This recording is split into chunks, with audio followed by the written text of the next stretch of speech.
Ecclesiasticus Chapter 38. Honor a physician with the honor due unto him, for the uses which ye may have of him, for the Lord hath created him. For of the Most High cometh healing, and he shall receive honor of the king. The skill of the physician shall lift up his head, and in the sight of great men he shall be in admiration. The Lord hath created medicines out of the earth, and he that is wise will not abhor them. Was not the water made sweet with wood, that the virtue thereof might be known? And he hath given men skill, that he might be honored in his marvelous works. With such doth he heal men, and taketh away their pains. Of such doth the apothecary make a confection. And of his works there is no end, and from him is peace over all the earth. My son, in thy sickness be not negligent, but pray unto the Lord, and he will make thee whole. Leave off from sin, and order thine hands aright, and cleanse thy heart from all wickedness. Give a sweet savor and a memorial of fine flour, and make a fat offering, as not being. Then give place to the physician, for the Lord hath created him. Let him not go from thee, for thou hast need of him. There is a time when in their hands there is good success, for they shall also pray unto the Lord, that he would prosper that which they give for ease and remedy to prolong life. He that sinneth before his Maker, let him fall into the hand of the physician. My son, let tears fall down over the dead, and begin to lament, as if thou hadst suffered great harm thyself, and then cover his body according to the custom, and neglect not his burial.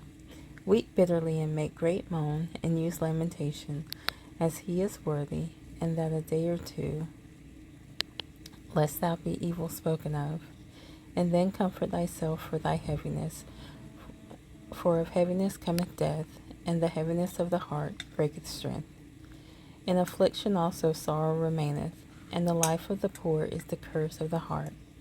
Take no heaviness to heart, drive it away, and remember the last end. Forget it not, for there is no turning again. Thou shalt not do him good, but hurt thyself. Remember my judgment, for thine also shall be so. Yesterday for me, and today for thee.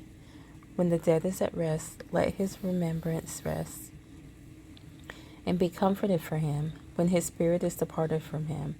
The wisdom of a learned man cometh by opportunity of leisure, and he that hath little business shall become wise. How can he get wisdom that holdeth the plough, and that glorieth in the goad, that driveth oxen, and is occupied in their labors, and whose talk is of bullocks? He giveth his mind to make furrows, and is diligent to give the kine fodder. So every carpenter and workmaster that laboureth night and day, and they that cut engraved seals, and are diligent to make great variety, and give themselves to counterfeit imagery, and watch to finish a work. The smith also sitting by the anvil, and considering the iron work, the vapour of the fire wasteth his flesh, and he fighteth with the heat of the furnace. The noise of the hammer and the anvil is ever in his ears, and his eyes look still upon the pattern of the thing that he maketh. He setteth his mind to finish his work, and watcheth to polish it perfectly.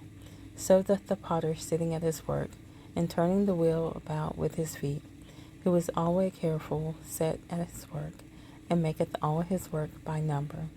He fashioneth the clay with his arm, and boweth down his strength before his feet. He applieth himself to lead it over, and he is diligent to make clean the furnace. All these trust to their hands, and every one is wise in his work.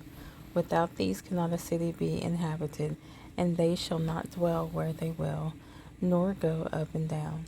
They shall not be sought for in public council, nor sit high in the congregation. They shall not sit on judges' seats, nor understand the sentence of judgment.